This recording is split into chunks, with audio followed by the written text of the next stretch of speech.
Welcome to the Interior Designer podcast, real-world business education for interior designers.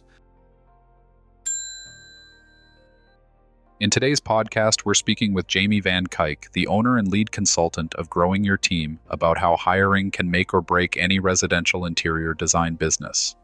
Like the DIY homeowner who thinks that 10,000 hours of watching HGTV makes them an honorary interior designer, there are far too many interior design business owners who think they already know all they need to know about successfully growing their design team and their business.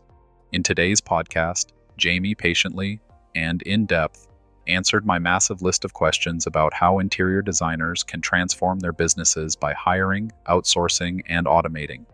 If your business is stuck and you're looking for help to unstick it, you'll want to hear my conversation with Jamie Van Cuyk.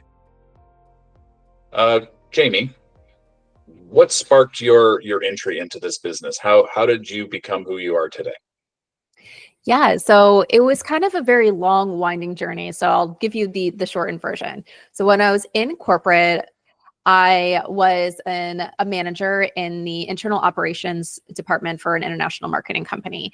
And my team was a great team. A lot of my team members more entry level, and they were always getting promoted and poached to go elsewhere in the organization. So I was always in this constant state of hiring. But it wasn't just my team. I had peer managers that were very similar. They were always in this constant state of hiring. And the problem was they didn't really have the time to be doing the interviews and reviewing resumes. And I was like, I got it. I got the time. So I was just like, tell me who you need and what you need. And at first they're like, well, we're hiring for the same position. So, who you need and who I need are probably the same. Just so the next best person, if you don't take them, I'll take them. And I was like, well, that's true, but not quite so true, because you're a different manager. Your management style is different. The team members that they're going to be working with are different. The sales teams that they're going to be working with are different. There's a lot of different things here. So when I was in corporate, got very good at detecting the nuances of positions and where that person was going to be to help identify not only is someone good enough for the role, for the general tasks, but are they good enough for that team? Are they a good fit? Honestly, I really didn't think that much of it as a skill or everything like while I was there in corporate, because to me, it was just a task I needed to get done. Hiring was just a task, and I learned how to do it. I learned a lot through trial and error, but I just learned how to do it. After I had my second daughter, I returned from maternity leave, and a few months later said, you know what?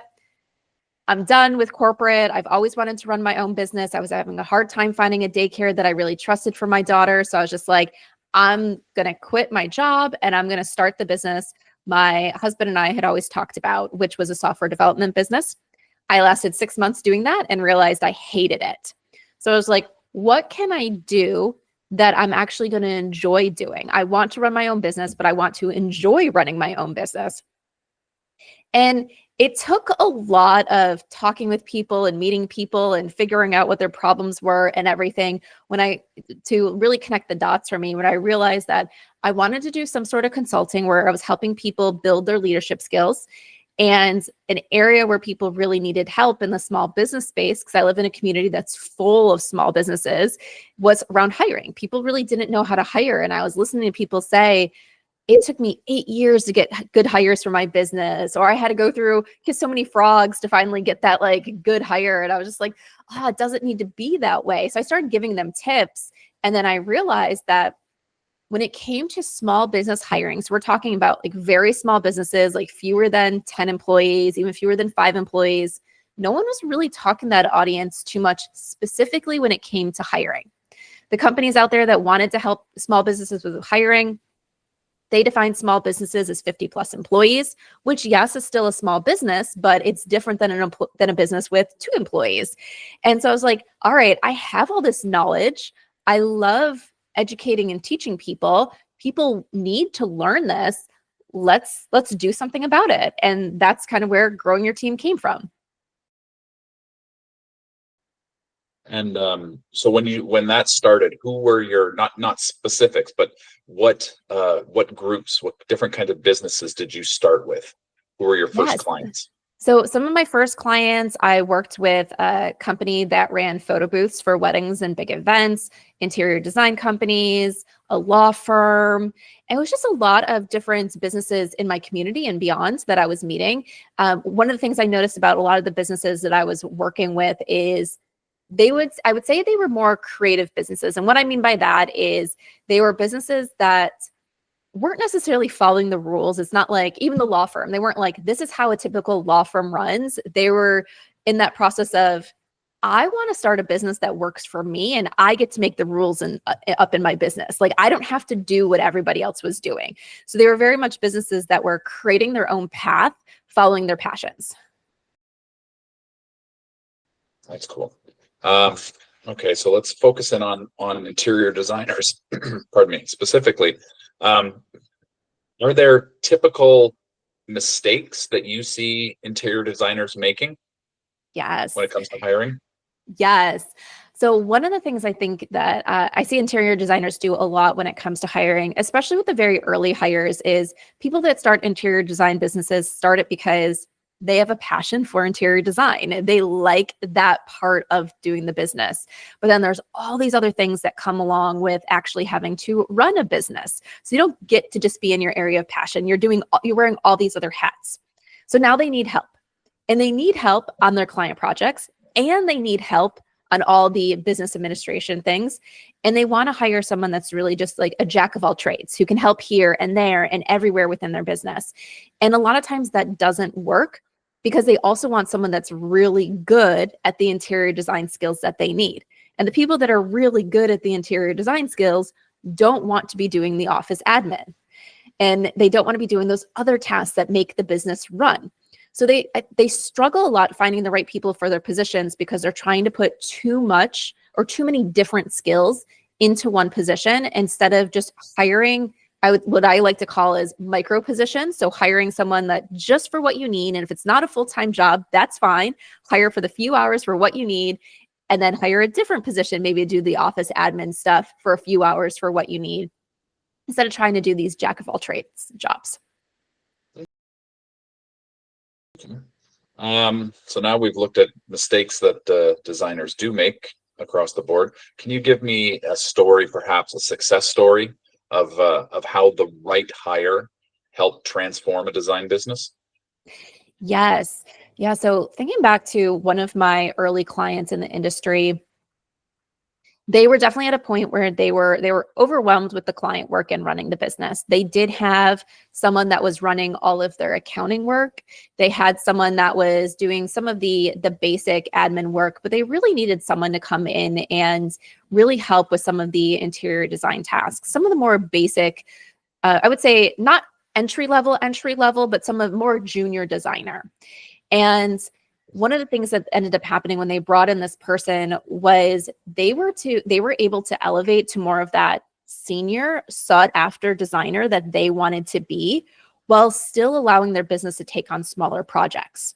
So they had clients that were loyal clients, and maybe they had done a massive project in their house, but now maybe they have another property that they want a small project on. And before, she would have to say, well, that really doesn't fit in because I want to be doing these big projects.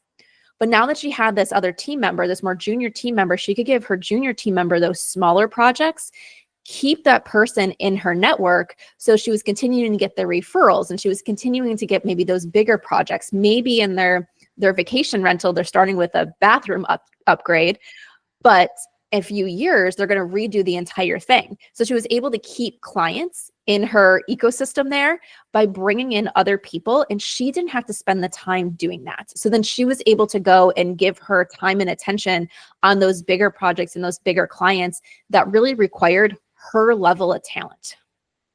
Interesting. How did that process work with you and that principal designer? How did that selection process go? Yeah, so the first thing we did was really identify, what does she need this person to do? So as I mentioned, she did have some other team members on her team, but it was really figuring out what is this specific role, not how it could overlap with other roles. So we created clear responsibilities within her team. We then really looked at who is going to be successful. So as you know, in the interior design space, every company has their own style, their own flair, the thing that makes them different, the things that they attract clients through because they're different than somebody else. Well, you need to make sure, and she needed to make sure that the person that she was bringing in matched that, was able to do work that would align with her brand. So we went through and really defined, what does that mean? What does it mean to do work like she does? And when you're a smaller firm and you've been doing a lot of the client work, it's all in your head. So it's kind of like pulling that out. What does it mean to be successful? What does it mean at the end of the job for you to be able to put your stamp of approval on it? So we really dug in a lot of that, of like, what does this role look like in terms of the roles and responsibilities of the tasks, but then also what makes it unique to your company and her culture and everything. So then once we really defined kind of who that idea candidate was, but the process we went through and we created what we call the hiring strategy. So we created a job post that spoke directly to that idea candidate. So for example, if we're trying to hire a junior designer and there's 2 job posts out there, one for company A and one for company B, we want a candidate to read those and understand that they're 2 different jobs. And we want the candidates to look at that and say, possibly one of them, they're like, yes, this is the job for me. And the other one being like, well, I could do the work there, but that doesn't actually sound like me, a place where I'll be happy. So we wrote a job post to really speak to her idea candidate.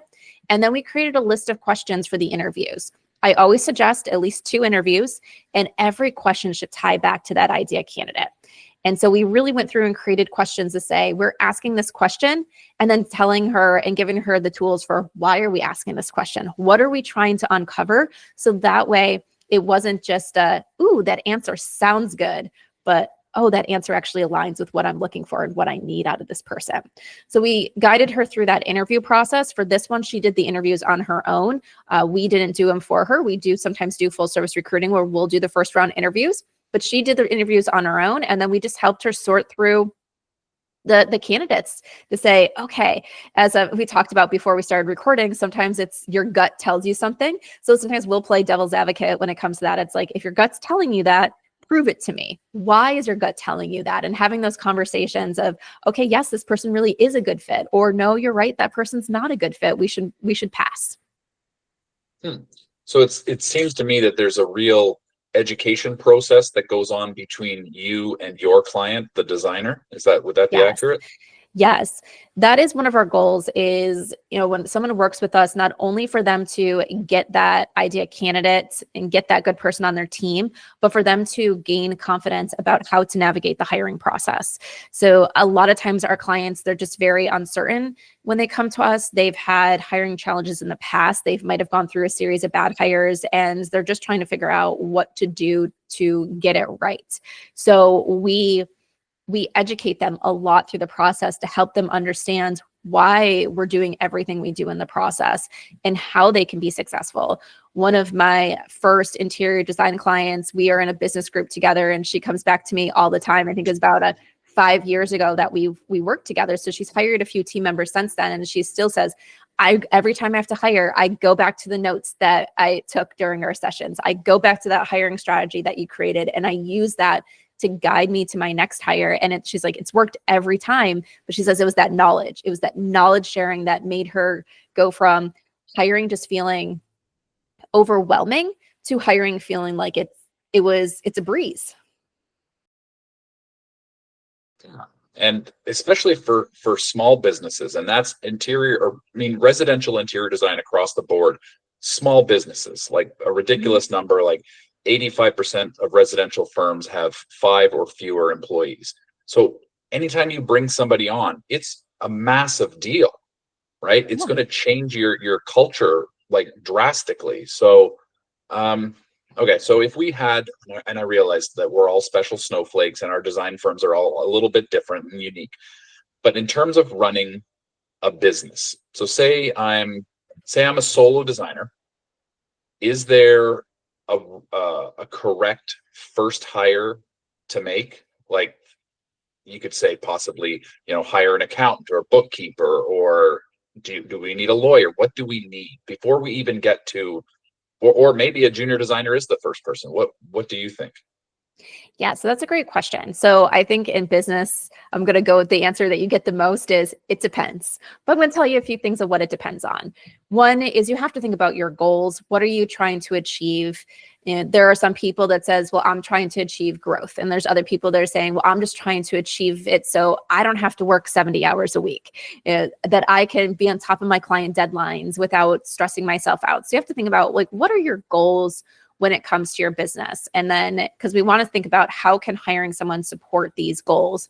It could be one of your goals is you need to increase your revenue. And the part of the reason your revenue is feeling behind is you're not getting your invoices out. So you're not getting paid on time and things like that. And there's a lot of money being left on the table because things are slipping through the cracks.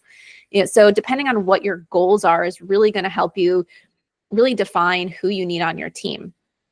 There's a process that I bring people through that kind of aligns with those goals, but just really helps you see what position you need to add. And first, you start off just by asking yourself a bunch of questions of what are you not necessarily good at? What is always getting pushed to the bottom of your to-do list, but it causes you stress because it's still there on your to-do list? What is something that takes you way more time than it should because you just don't have really the skills to do it well and do it fast? What are the things that I'm trying to think like what else to say, but there's a whole list of questions that I'll take people through to figure out really what would really be beneficial to you if you just like duplicated yourself or had someone highly skilled doing those tasks.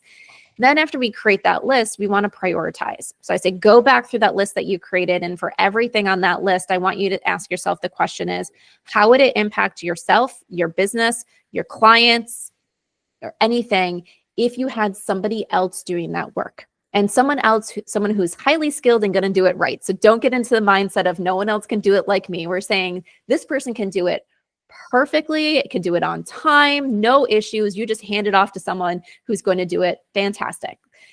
How would that impact your business? And how, in some ways, would it help you achieve that goal that you want? So once you start creating that thing and seeing that impact, start ranking them. What's going to have the biggest impact on your business, yourself, your team, if you have an existing team, your clients, and so forth. Start to see what comes to the top, what bubbles up to the top to say, this is going to have the biggest impact. And that's the area where you should start to hire.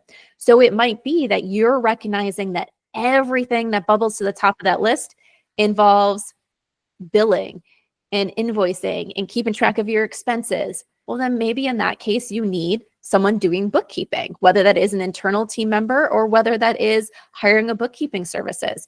Maybe the things that bubble to your top of your list all have to do with design work. And you need that junior designer because that's what's holding you back is you cannot produce enough or be quick enough with your projects in order to get this out. Or maybe it's that you're really good at 75% of the design process, but there's that 25% that holds you back.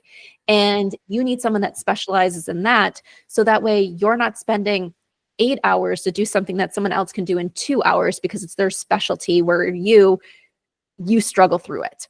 So you start to see what bubbles to the top of your list, and then it can help you really narrow down what that focus should be of that new team member.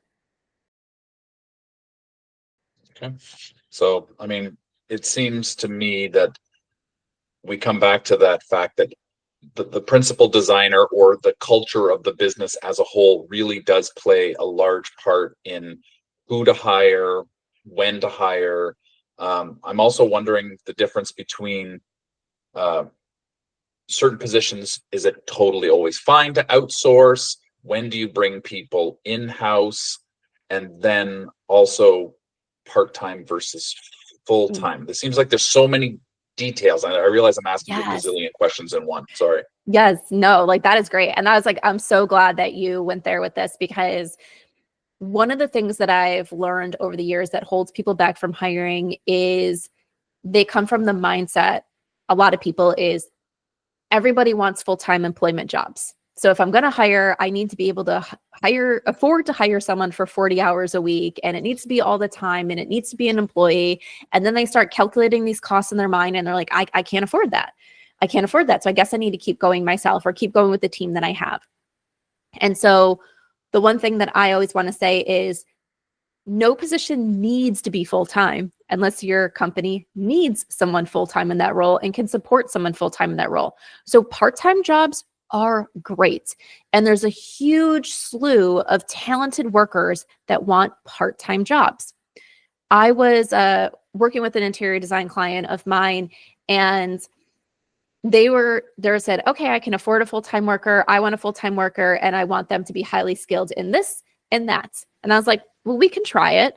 I was like, but the two things you want people to be skilled at the level of skill that you need, typically someone is specializing.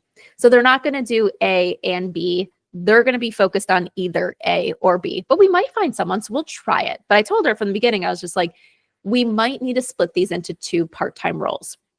But we went through the process because we're like, we might as well try. We really weren't getting the candidates. Once again, like, candidates were either skilled at A or B. They were willing to do the other one sometimes, but they weren't really skilled at it. And she goes, nope, this isn't what I need. I need someone who's really skilled in both. We split it to 2 part-time roles, and she was able to find people almost immediately for the positions. But her biggest fear was people need full-time work. And that was what's holding her back. And I kept telling her, no, there's people out there that want part-time jobs. There's people out there that either don't need a full-time job. Maybe it's a parent that has been home with the kids or wants to stay home with their kids. And so or taking care of an aging parent, and they only have so many hours a day. Like, there's a lot of people out there that life makes it so they only need or can do part-time. So I always say you're better off hiring multiple part-time workers than try to shove everything into a full-time job if you don't need a full-time worker, or once again, shove everything into a full-time job to create those like jack of all trades positions that don't really work out in the long run. So then when it comes to employee or contractor, most positions can probably be filled by either, or most tasks that you want to get done. So the biggest thing to remember is when you hire someone as a contractor, they are a business. Even if they're a business of one, they are a business that you are hiring to do work for your business. They are not your employee. They are not a part of your organization. They are a separate business that is doing work for you. And for a lot of tasks, that's okay. You can tell them, your brand style, you can dictate the deadlines and everything, and that's okay. But there's going to be other things where you're going to want a little bit more control, that you might not want to be outsourcing to another business to go show up and interact with the client in certain things. When you have your initial kickoff meeting with a client and you're going and doing measurements and you're talking about design stuff, and you could really use a second person there. Should that be a separate business, or should that be someone who's representing your business, who's fully in your business? So that's always one of the things I want to say is technically almost all work can be done by a contractor, but there are things where you're going to want that more control, and you're going to want an employee versus hiring a second business. So just remember, I always say a contractor is a separate business that you're hiring to do work for you.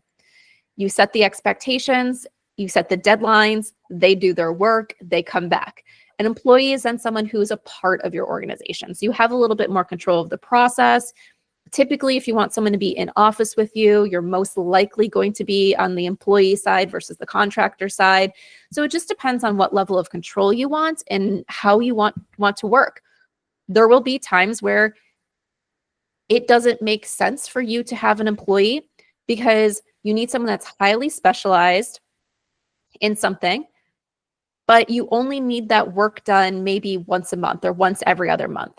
So if you hire an employee, how are you going to keep them busy in between those tasks and do those tasks that you'd keep them busy in between with align with really what they want to be doing? So things like that, where it's one-off type things, a contractor might be best because then you can get that high level skill that you need when you need it and not have to worry about keeping them busy the rest of the time.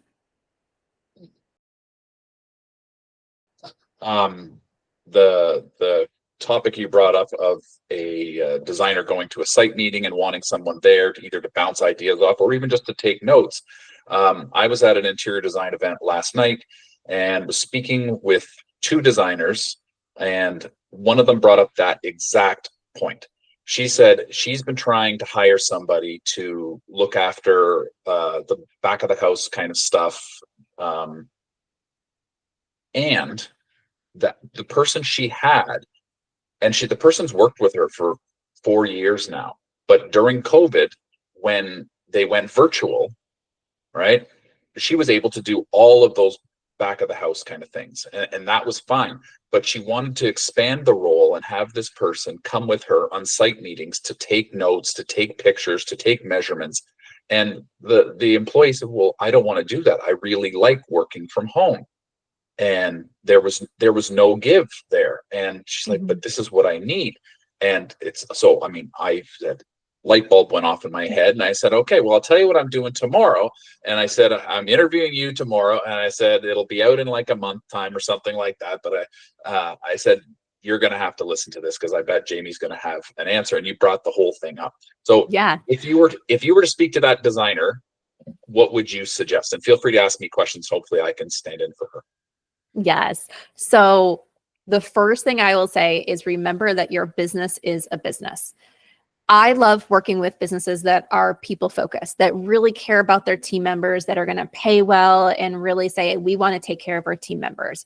But sometimes that being people focused prevents us from our business being a business. And if your business changed, which a business 5 years ago at the height of COVID and now probably look completely different. There are things that change. Yes, 5 years ago, that entire role could be done remotely of what they were doing. The position that is needed right now cannot be done 100% remotely. She needs someone to go and do this work. So it's to look at and say, what position do I need now? And then will my team members be able to fill those positions? If my team members cannot or refuse to fill the positions that I need now for my business, then I need to part way with that team member and get the team member that I need. Sometimes when we go and look at that, we might say, okay, I need this and this. This person's really great at back of the house. I'm going to keep them back of the house, and I'm going to hire someone else to go do those site visits because I have enough work there. And once again, I can do 2 part-time roles, like doing that or whatever they are, and it's fine. But sometimes when you start to do that, you really split things in ways that they shouldn't be split. And I'll even give an example for myself. My first assistant that I hired, she was working for me 10 hours a week. And then I realized she worked for me for a few months and she was great, but my business was growing and I needed someone to give me more. I needed 20 hours a week and adding responsibilities that were just kind of like the next step up from what she was doing. And she had the skills and everything to do it. But once again, she was only working for me 10 hours a week before. And I came to her and I said, hey, I love the work that you're doing. I need this additional help. Are you willing to go to 20 hours a week and take on these additional responsibilities? And she said, no. But I love the work that she was doing. So I started saying, okay, that's no big deal, because it wasn't like I was asking her to do more of the work she was doing. I was asking her to do additional work on top of it. So at first I was just like, I'm just going to hire someone else for another 10 hours a week and split these responsibilities so she can keep what she's been doing and the new person will do these other things that I need to delegate.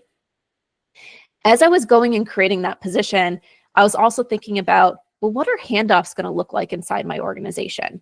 How is this really going to fit? And I started realizing that I was causing more problems for myself by hiring another person versus saying, no, I need one person for 20 hours a week that's going to do all this stuff.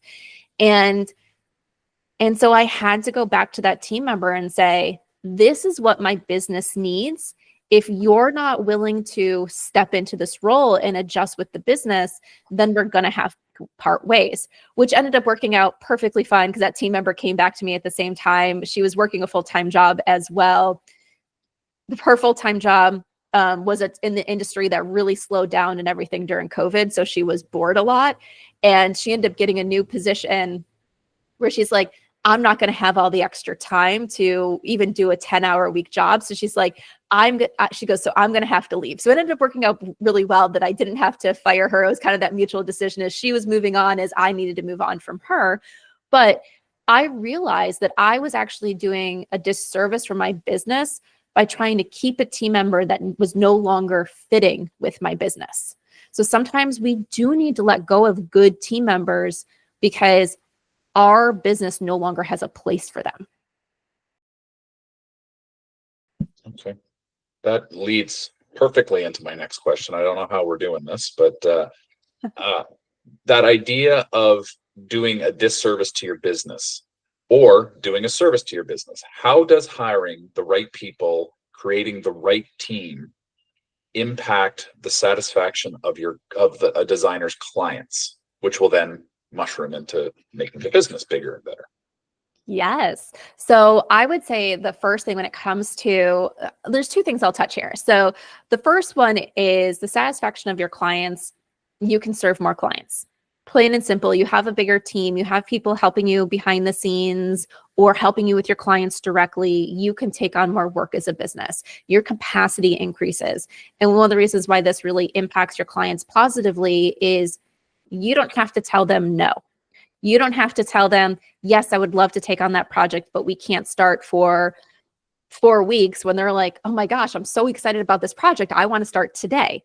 It's always one of those things I say in businesses is there's a lot of businesses that a wait list works for that business when it comes to exclusivity, and it's a great marketing tool. But then there's a lot of businesses where wait lists work against businesses because it just means you're delaying getting the revenue that your business actually needs right now.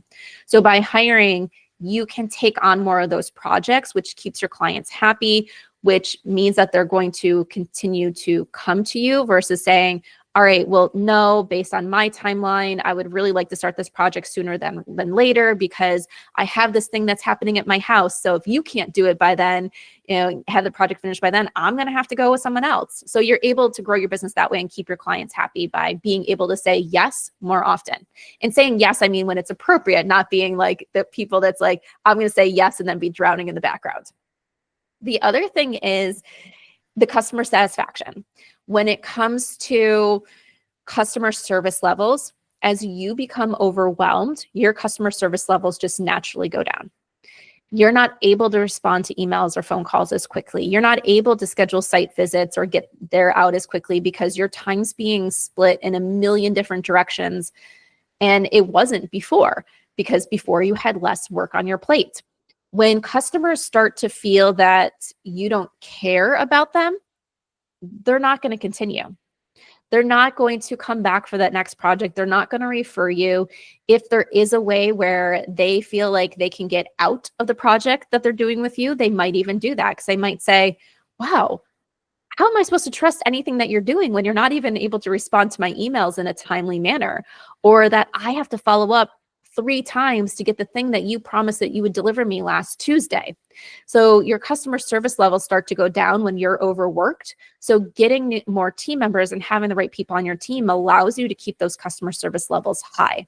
You can have people that can respond to clients or people that are taking work off your plate so you can respond to clients. You can stay on top of your deliverables and making sure that you're getting things out. You can make your clients feel like they are the only clients that you're focused on, even if you have 10 projects going on at once. Okay. So I'm sure most residential design businesses are headed by a principal designer, and most of them, they are the name of the firm, right? So and so design, whatever. And when client signs on with you, especially if the principal designer has sat down with them at these opening meetings and they want to work with that designer, but there's going to be jobs within the business that designer is not handling anymore. Whether it's back of the house for sure, but front of the house. So when you bring in a junior designer, I'm wondering, especially for small firms, how those first steps in communicating with their clients, the homeowners, and to make sure that the client understands that they're not being handed off from them, the principal, to this junior designer, and they're not getting what they're paying for. That has to be a little bit tricky, right? Yeah. So one of the ways that I suggest dealing with that is just really kind of being clear from upfront. So maybe in your process right now, you are still handling all the kind of intake initial meetings, like going to talk about what a project should be. And most, I know designers, they have You're not going to have a client meeting, that first client meeting, with a completely blank slate. Normally you have some sort of intake form or something that's been filled out. So you have a kind of a rough understanding of, is this a kitchen? Is this a bathroom? Is it just going in, selecting all furniture for, depending on what your business is and what your design is, but you have like some sort of understanding of what level of project this is from the start before you really have that first in-depth conversation with a client. So if it's a project where you know that you're going to be handing it off to another team member, that you're not going to be the lead, but you're still the face of the business, so the people assume to be talking to you, make sure that junior team member is a part of any meeting that you have from the start, and to communicate up front. So for example, I have a client, they do kitchen and baths, but if it's a small powder room, the principal designer doesn't work directly on that project. She's still overseeing it from that high level and providing the guidance, but she has another team member that is leading that project. So from the very beginning, one of the things I trained her to do was you bring that junior designer in from the initial meeting, you introduce that junior designer. This is Sally. She leads our bathroom design. So she is going to be your main point of contact for this project. I am still available for the high level questions. Sally will come to me when is needed. I'll check in on the project every now and then, but Sally is your main point of contact. And in that first initial meeting, you're both there. And you also need to let Sally lead some things during that first initial meeting. So not just having her be a fly on the wall listening, but so that way when that client is there with you as the principal designer, they're getting to know, like, and trust Sally as that transition is going on. The last thing you want to do is be that main point of contact, that main person for all those meetings, and then being like, just kidding, Sally's going to come in and do the project. I'm off. Don't talk to me. But when you bring Sally in from the very beginning and make it clear that she's leading this project, it makes things go a lot smoother. Okay, that's great. So we're coming back to that kind of that education piece of what you do for your clients. Yep. Right. Okay. So let's discuss. I know after diving deep into your website and what you do for designers, you have several different ways that an interior designer can work with you, from like do-it-yourself templates all the way to like full service, you guys doing everything. Can you kind of give me a rundown of that? Yeah, so we have some do-it-yourself templates. We have a job post template currently, and we have email templates. So if you're ever like, I have no idea what to say to a candidate during this time, we have email templates that you can use to speed up the communication and know what to say every time. So those are some of our do-it-yourself things. Then we have what we call our consulting type services. And there's different things that we have here. First is, so we have the one from like, if you're a person who wants to do it, the hiring yourself, knows what to do, but just doesn't like to do the writing. So you're like, I don't know how to write a job post. I don't want to spend my time drafting interview questions and figuring out what to ask. We'll write your job post and your interview guides for you. So that way you have all the tools that you need so you can execute the hiring process. If you're at the point where you're saying, I need to learn how to hire, then we do consulting, where we'll create everything for you. You lead the process, but we're there guiding you step by step through the process. So we're teaching you how to review resumes. We're teaching you how to identify who is right and move on to that interview. We're teaching you how to conduct those interviews. We're teaching you things even like how to get out an interview early if you really determine that this candidate is not a good fit. And we're helping you make your decisions. We are then teaching you how to put together an onboarding and training plan so this person can actually become that great team member that you hope them to be.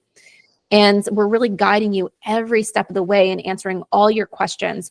Our goal with that consulting package is for a client to only ever go through it once, because then they know how to hire and they know how to do it well. They might come back to us in the future and say, hey, Jamie, can you and your team write our job posts and interview guides for this new position? But then from there, they know what to do and they know how to hire because they really took that time to learn during that consulting package. And then our top tier packages are full service recruiting. So we at Growing Your Team will take over the bulk of the hiring process. After we write the job posts and interview guides, we post the job, we review all resumes that come in, we advertise the job if and where needed. We complete all first round interviews. We help coordinate all future conversations and interviews. So you only have to show up for your interview. We handle all the I said, the candidate communication. And once again, we help you write your onboarding and training plan, so that way you're ready to go. The only communication we really don't do with a candidate during that process is actually present the offer letter, only because the candidate's not going to be working for growing your team. They're going to be working for your design company. So we feel like it's important for you to make the offer, but we'll guide you and teach you so you know exactly how to write that offer, how to present it to a candidate, how to handle negotiations and everything, so you can be confident. Okay. Let's say I'm a design firm who I want to hire, I need help. I want to grow the team.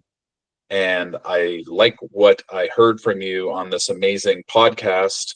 But I can't decide between your micro hiring program and the full service. Now, obviously, one is going to cost more than the other. One is also going to do for me more than the other. Can you give me an idea, maybe a prototype of what designer is a best fit for each program? Does that make sense? Yes. So you had mentioned our micro consulting as well. So as I mentioned, we do consulting. So we're teaching you through the process. Our micro consulting is like kind of a mini version of that. So for people that are like, I can't afford full one-on-one consulting, it's an opportunity where you can get some access to me, some office hours and everything, to still get some support as you go through the process. But to just I'll explain who's right for each thing. So we talked about the basic level of, we'll write your job posts and interview guides, and then you take them to go do the hiring process. That is really for the person who knows and understands what it takes to go through the hiring process. You understand the hiring process. You're just not good at the writing of a job post. You don't know how to get those words out of your own head to describe what you're looking for in a way that someone's going to connect to it outside your organization, which is common because sometimes we are too close to our business in order to be able to really explain it externally to a candidate. So if you know how to do the things, you just need the tools to do it, that you can come to us for the writing the job posts and interview guides. The consulting, whether it's our full service consulting program or our what we call our VIP consulting or our micro consulting, that is for the person who really wants to learn. You're saying, I don't understand the hiring process. I want to learn so I can do it better. And so you want to be hands-on in the process. Hiring does take time. So you also have to be willing and able to dedicate the time to hiring. And that's the biggest distinction, I would say, between that and our full service recruiting. Our full service recruiting is typically for the business that says, I don't have time to be doing this. I recognize that I am the person that's holding me back. I don't have time to dedicate to reviewing resumes because I need to be on top of my client work. I don't have time to be conducting interviews, all the first round interviews, because I have too much client work on my plate. So the full service recruiting is really for the business that is lacking the time, that they know that they need the hire, but they don't have time to actually do the hiring steps. Okay. I can see the benefits of both. I mean, the education piece in the VIP type program seems like kind of unique. I've looked at a bunch of different hiring companies that will help, and most of them seem to me to be more like glorified job postings, services. And I think there's a ton of value in the education. But I mean, like you said, the full service is like, I don't have the time for this. I could learn this. I could learn this from you, Jamie, but I really just don't want to. And it's easier for me to pay for that. That was one of my clients recently who was in the accounting space. They were introducing me to one of their clients that potentially needed hiring help. And that's actually one of the things they said was the reason why they liked working with me and were recommending me to their other client was because they felt like they walked away with something tangible. So it wasn't just, we're hiring for this position, we're going to do the work for you, you get a new hire and then you're done. It was like, not only did we do the work for them and we helped them get that really great hire, they then had the tools, even tangible tools like the job posts and interview guides that they could then use in their business for as long as they wanted. That we hand over the stuff that we create for them so that way they can use it and they're gaining all this knowledge. So it's not just they're getting a new hire, it's that they're getting something that's going to impact every hire in the future in their business. Okay. So say I'm an interior designer and I've said, this program is exactly what I want. I don't want you to take over everything for me, but I realize the do-it-yourself version is not going to work. I'm going to ruin that. So what would the process be like? I get on the phone, I call you and say, help me, Jamie. And then what's the next month or 2 months or whatever? What does that look like? Yeah, so the beginning moves pretty quickly. So once you're ready to move forward, we'll schedule what we call the hiring kickoff call. During this call, I'll ask a series of questions to really uncover things about your business and things about this position. So as we talked about before, it's not just so much what is this person going to do day to day, but also how is this person going to fit into your organization? Kind of who are you as a leader? What is your management style? So we can really understand who it's going to take to be successful doing these tasks inside your organization. And if you're still at that point where you're like, I know I need help, but I'm not really sure what help I need yet, we'll help you figure that out as a part of that call or in addition to that call to really narrow down, this is the help that you need inside your organization. So once that hiring kickoff call is complete, a week after that call, you'll receive what we call the hiring strategy. So that's where myself and my team take that week to put together the job post. We put together the interview guide. So that's a list of questions that you're going to use in the first round interview and the second round interview. And we'll put together sometimes what we call the advertising plan. So we'll tell you, hey, here's where you should be posting this job. We'll do the research for you to say, all right, you're hiring for this position. This is also the city that you're in. Here's some places that you should consider posting, because not all jobs in the interior design space are the same. It could be that you're in a different city. So a niche job board is going to work really well for you, where someone else hiring for that same position in a different city, that niche job board is not going to work for them. Or it could be that even though you have an interior design company, the position you're hiring for doesn't quite make sense to be in that interior design niche job board.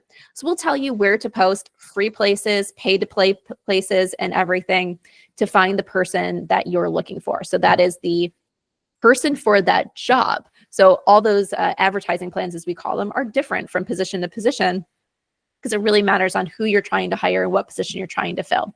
So we provide all that information to you, like I said, a week after our hiring kickoff call, and then you're good to go. So then we will help ensure that you're posting your job.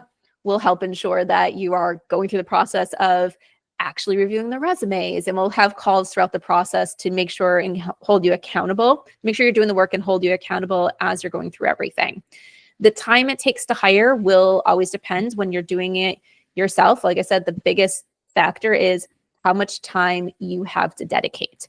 So it might be that you review resumes this week, you hold first round interviews for the next 2 weeks, you then do final round interviews the week after that, and you make your decision within 4 weeks. It could be that you need more time. It could be that you need less time. We've had clients that from when they post the job to when they're completing their final round interviews, it's a total of 2 weeks, where other ones, it could be 6 weeks. So our biggest thing is just to keep you going through the process and making sure that you're actually making time to do the work that you're supposed to be doing.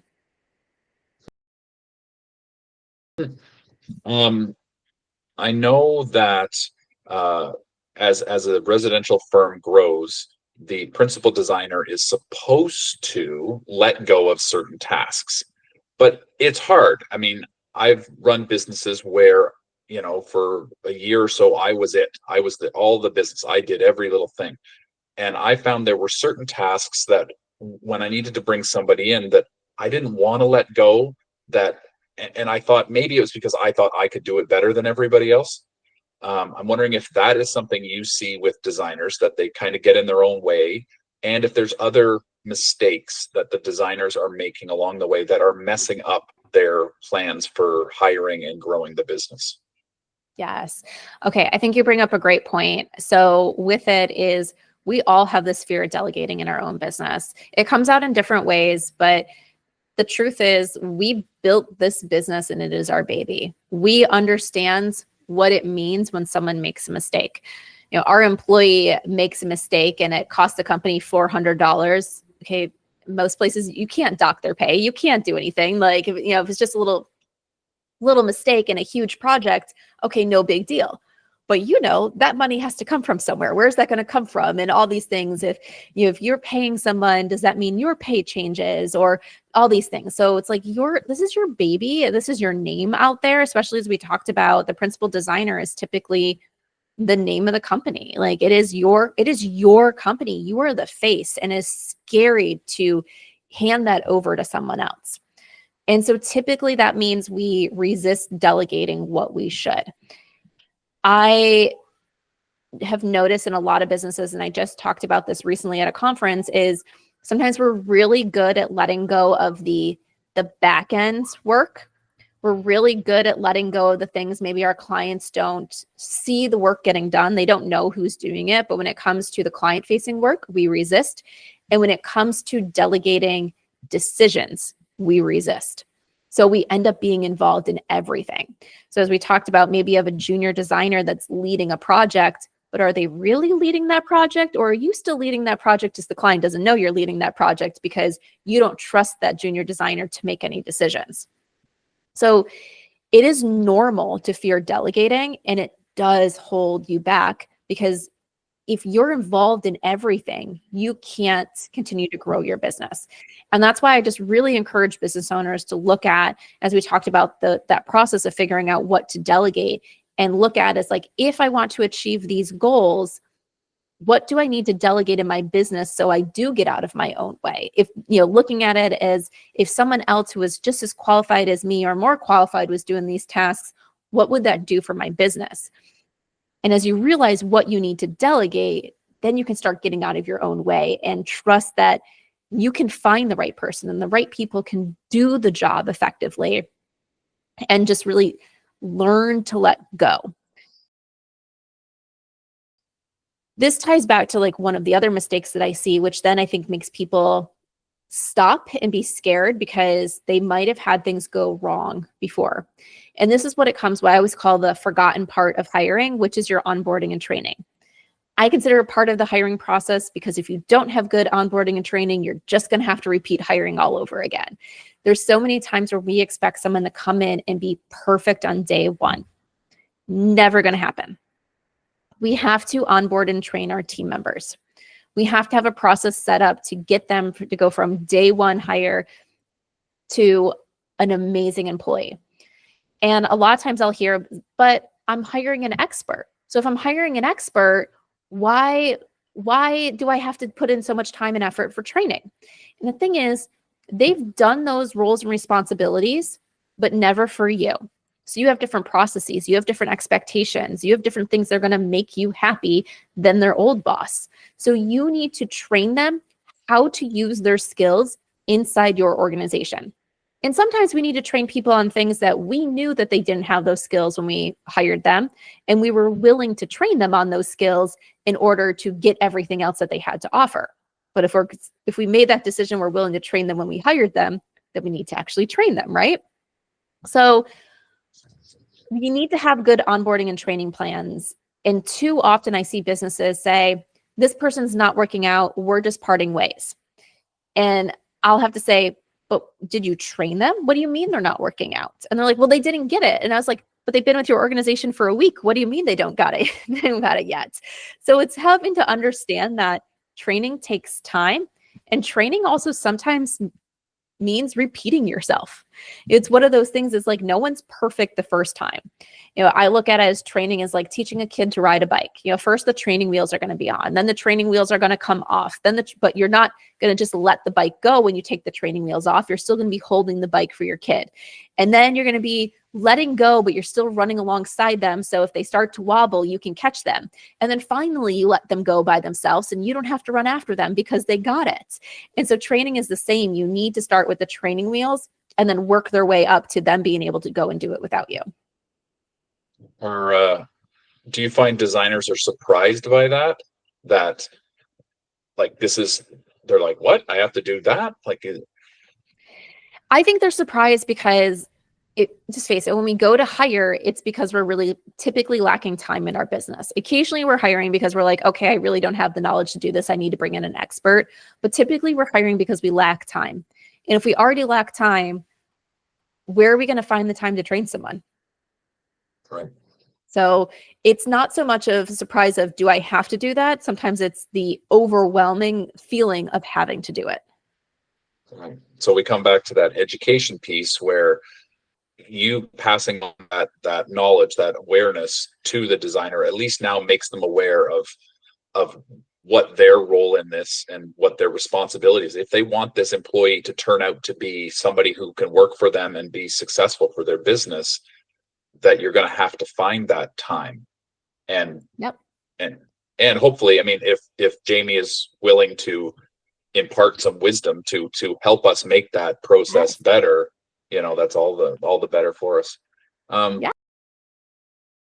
Because there are scary things about hiring an employee, right? I mean, we talked about outsourcing versus bringing somebody in.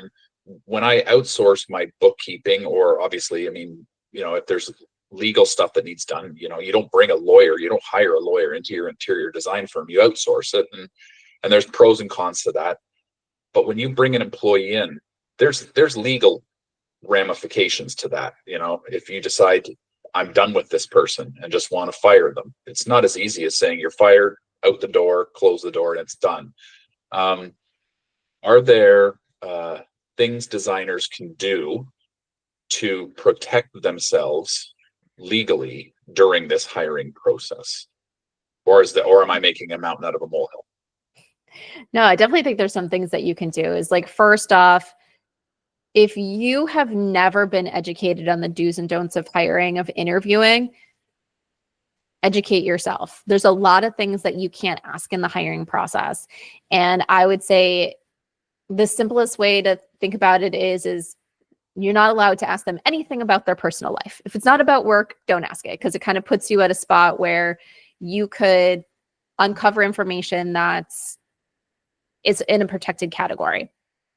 So it's one of those things where someone in an interview can bring up that they have kids. Don't ask a follow-up question about their kids. And I know sometimes it's so hard because we just want to be personable, but sometimes we just have to say, okay, and move on, type thing. So protect yourself in interviewing by making sure your interviews are all about business. It doesn't really matter what they do outside of work. It matters who they're going to be when they show up for you. So that's like one thing to do. The other thing is just document. Like, when that person's coming on your team and you don't feel that they are learning in the speed that you need them to learn, you start to feel that maybe they're not comfortable or capable of doing what you need them to do, communicate to the team members and then document things. So you want to document that you had conversations and making sure that you're providing that documentation, that follow up to the team member as well. So it's like, we sat down today, we had a conversation about how you are, that you need some extra training on XYZ, and that you're not up to where you need to be yet with XYZ. So you want to make sure that's in writing, so that way they can't come back and say that conversation never happened. You want to make sure that you're being very clear of, this is needed, this skill is needed. So if you're not able to meet the expectations here, we will have to part ways. And just some of those things where you kind of have those conversations ahead of time. If it does, and once again, like, I will just put this out there, like, I am not a lawyer, so always talk to your employment lawyer or an HR consultant that really specializes in terminations and stuff to figure out exactly how to handle your situation. But from what I was always taught, if you do have to let someone go when it comes to that termination conversation, say as little as possible. So don't say that you're letting them go due to poor performance.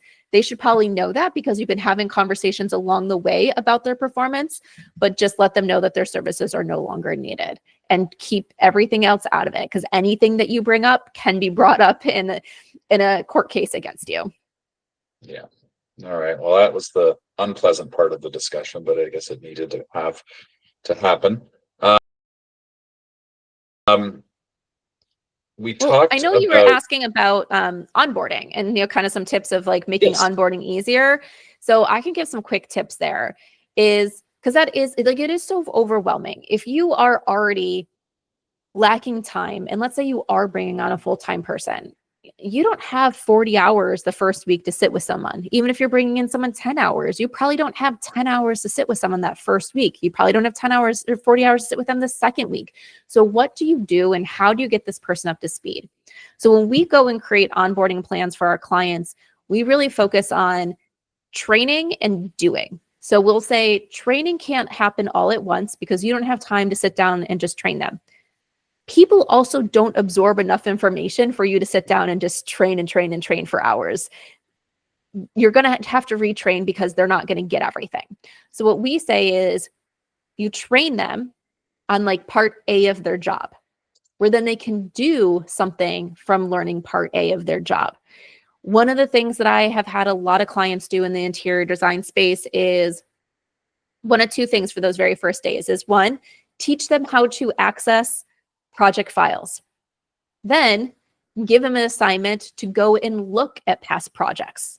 What have you done? What are the projects? If you have something where all your communication with clients and stuff is in a system where they can easily see the flow of projects and things like that, just have them start going through your project files. They can really see what work you have done. They can go and do something similar with your current projects. Just go and get familiar with them. Even if they're projects that they'll never touch because you're not going to bring them in on those projects, but they're your current projects, still they can get a feel for your organization. If you've been published, part of their first week assignment should be to go and look at where you've been published, read the articles, listen to podcasts if you've been on podcasts and things like that. So that way they can get that feel of who you are. What is your brand? But then we're going to train them on part B. What is part B of their job? Now they can do assignments around part B. And it might be that their job spans this entire process, but you're going to train them on one part of that process and they're going to do that process. And then you're going to train them on the next part of the process and they're going to do those first two parts of the process for everything that's going to happen and things like that. How can they get their hands dirty on what you're teaching them so that way they can be doing stuff while you're going off and doing other work? They're not necessarily doing work at first that's going to go to the clients or they're just going to send out on their own, but they can self-serve with their learning, or they can start practicing what you're teaching them and producing something of value while you're doing what you need to be doing. And then you come back and you teach them a little more. So I kind of view it as this like stair-step approach to training. So you're just training a little by little, and then they're starting to do more and more until you're able to train them on their full job. And it really takes the pressure off of you because you don't have to be training them on everything at first, but you're still getting something of value out of them. Right. And that obviously is something that you've put thought into, and not that it's a new concept to me, but I can see somebody when you go to hire that employee to have this prepared in advance, right? So we're going to bring somebody in the next month or so. What are we going to do to ease that transition to make it as efficient and fruitful for everyone involved, right? For the business, for the existing employees, and for the new employees. So that is something that you would advise or consult on with a designer. Yes. Yep. Okay. Yes. So that seems pretty powerful. We also spoke about during COVID how everybody went virtual, and that's just one aspect of technology. And obviously with AI happening now, things are up in flux. Across the board, designers seem more than a little nervous that they're going to be replaced, as do people in just about every single industry now. So if we were to look at, get you to put on your kind of futurist hat, where you think technology, automation, any of this stuff, how it's going to impact businesses and hiring. And I mean, it's kind of an impossible question I'm asking you. Yeah. So I think with hiring, AI has been involved with hiring for a while. I think it's still a ways off in order for it to be really, really effective. Like, because if you post a job on a job board, that job board is going to come back and tell you, here are some possible candidates that will be good for that. Or if you put some criteria in there, I know one of the job boards that we used to use, it would give every candidate a percentage. This candidate looks like they're X percent towards, qualified for your job or things like that. So there's always been those things in there. There's been systems that auto reject people.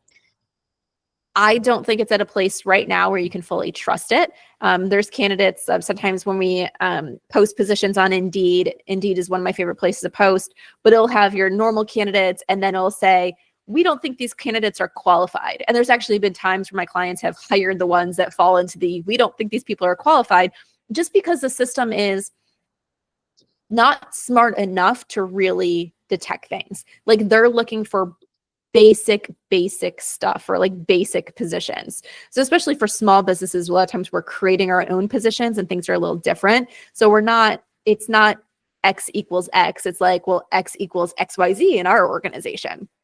So I think it does have room to get better with hiring, but I think we're a long ways off from removing the people aspect to the hiring process.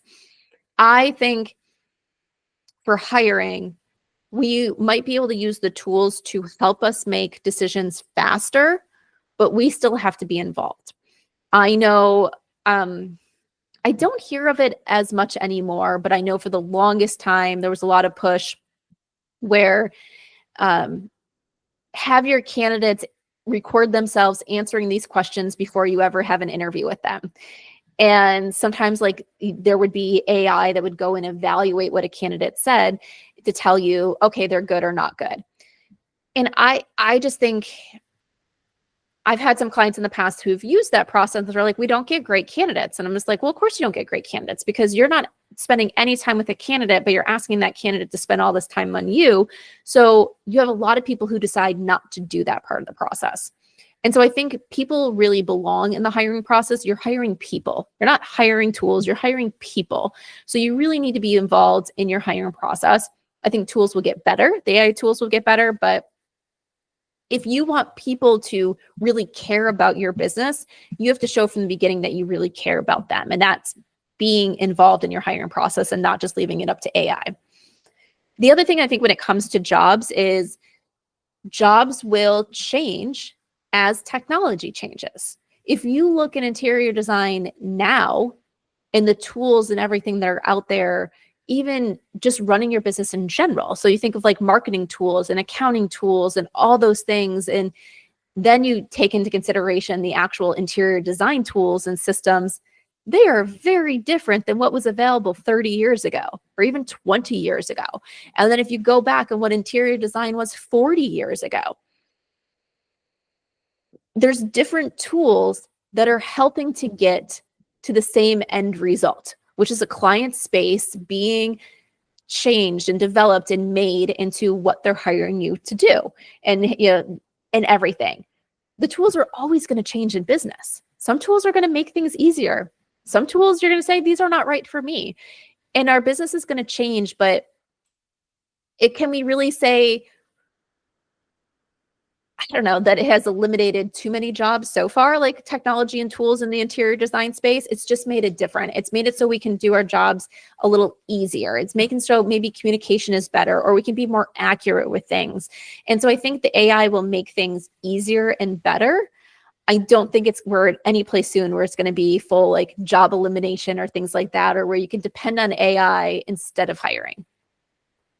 I agree 100%. At this event I was at last night, those two same designers who are both veteran designers, been in the business for over 20 years. They were giggling to they were talking to each other about, they were giggling, to be honest, about a piece of drafting software that both of them have played with. And they said they just are terrible at it, but they can have a 22-year-old out of school who will just smoke them in using that piece of software. But if you were to ask that 22-year-old to run the business, to design a complete home renovation, or how to interact with clients, or how to get new business, they'd be lost, right? Mm-hmm. And so sometimes there are skills in the business that the technology, you think you're falling behind, but you don't really. The principal doesn't need to understand that stuff, doesn't need to do that on a day-to-day. And I come back to what we've talked about today with how you educate your clients. In preparation for this talk, I did a bunch of research on what you do specifically, but also like what your industry does. And so I feel like I know a lot more today than I did a week ago. AI being trained is pulling all of this information out of the internet, and that's where it's coming up and making its decisions based on this information. Well, until they've sat down with you and pulled all of this stuff, like today, what I've learned today, I know more today than I did yesterday. So until AI can train on your specific knowledge set, to my mind, you are producing a superior service to anything that the most billion-dollar AI system could do. And the same goes for interior designers. Their years of experience of understanding things on a almost visceral level, right? There's the fear of AI taking our jobs, to me, seems ridiculous at this point. But Yeah. Well, and also if you think about it, like if you think about why do people hire you versus the other company in town? And it's because you offer something to the clients that the clients want, because you connect with different people than that other company. It doesn't necessarily make it so your designs are necessarily better than the other company. It's just you're offering something to these clients that those clients want, and that other company is offering something to those clients that those clients want. AI right now is just kind of that blanket tool. It will take a lot of work and a lot of input in order for it to be you and that AI to produce other results for that other organization. So when you can sit there from years of experience to say, well, yes, based on my education, this makes sense. But based on how I know people actually use this room, use this part of their house, use whatever in this area of the country that we're in, no, that doesn't make sense here. We need to do something else. Like a few years ago, I was in Arizona, actually speaking at 2 conferences on back-to-back weekends. And I live in Florida, so I was just like, I don't have time to fly home in between and fly right back out to the same city. So I stayed a week in Arizona, and I did a lot of hiking and a lot of walking around. And one of the things I noticed on houses out there was they have like the big walls of doors. They're just kind of like, you can open up pretty much the entire wall and get air in and stuff when it's not super hot or super cold out there. And I was just like, that would never work in Florida. Could have that on your house, but you would never open it because it's humid. There's lots of bugs. Like, no, like it looks cool. And I was walking around in places where people were using it because it was the right time of year and they were able to have this. I was like, but the climate's completely different. But if you just look at, oh, what does someone want when they want the outside to feel like the inside, and there's not that separation. Oh, we're going to put this in there, but that doesn't work everywhere. It doesn't work. You have places where it's like you need to different elements. A house that the windows are on, you're going in and like helping to redo a house and the windows are on one side. Are they facing the light or are they not? That's going to make a difference of what you bring into that room, where there's all those things where you have to have that human element and you have to see things and you have to understand things and you have to pull out those little things with your clients that are going to make it the place that they want. And AI, at least as it is today, can't do that. Yeah, not even close. Yeah. Not even close. Okay. That is all the official questions I have on my list here. Is there anything I've missed, you think, that we could cover? No, I think we're pretty good. We've talked about a lot of different things when it comes to hiring and onboarding. One of the things that I will just say, because we touched a little bit on delegating and that fear of delegating. So there's just a question that I always like to put out to people when they're just like, well, maybe I should keep it myself or should I delegate it? And I always like the question of, does it have to be done by you or does it just have to be done right? And if it just has to be done right, you can hire someone and train someone to do it right. And at different stages of your business, that answer is going to be different, because when you have a smaller team in your business, there's going to be things that have to be done by you. Like we said, there's a lot of people, you're the principal designers, your clients are coming for you. It's going to look completely different than if it's still your name on the door, but you have a 50-person team and people know that while they're coming to XYZ organization, they're not necessarily going to work for you. So there's different stages of your business where some things have to be done by you right now. And then other stages of your business, you're going to say, no, I can finally delegate that. I don't need to do it. But just challenge yourself. And always just remember, you can train somebody to do it right. You can train someone to do it the way it needs to be done for your business and your organization. So don't be afraid to let go and to delegate what needs to be delegated so you can spend your time and energy where you need to spend your time and energy in your business instead of trying to do it all. For sure. Because there's so many jobs that a solo designer is looking after that they really don't want to be looking after. Yeah. You know, so why not find somebody to take that off your plate, and you can do what you love and do it for more clients and make more money and have a better life and all that good stuff. Yes. Yes, exactly. Okay. Thanks, Jamie. This has been great. I'll make sure to include all your contact information in the show notes and all that kind of stuff. So Sounds good. I think we're good. I really appreciate you taking your time today. Yes. Thank you so much for having me. Great. Thanks, Jamie. Bye. If you liked my interview with Jamie Van Cuyk from Growing Your Team, please like, share, and subscribe to our little podcast. I've got lots of great guests lined up with tons of real-world business education for interior designers. And if you want to get a better idea of how Jamie and her team can help your interior design business, head over to growingyourteam.com and schedule a call.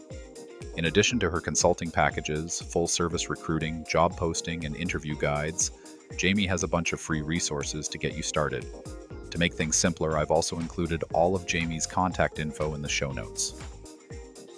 Thanks again for listening, and if you can find it in your heart to like, share, and subscribe, I will be your bestest best friend forever.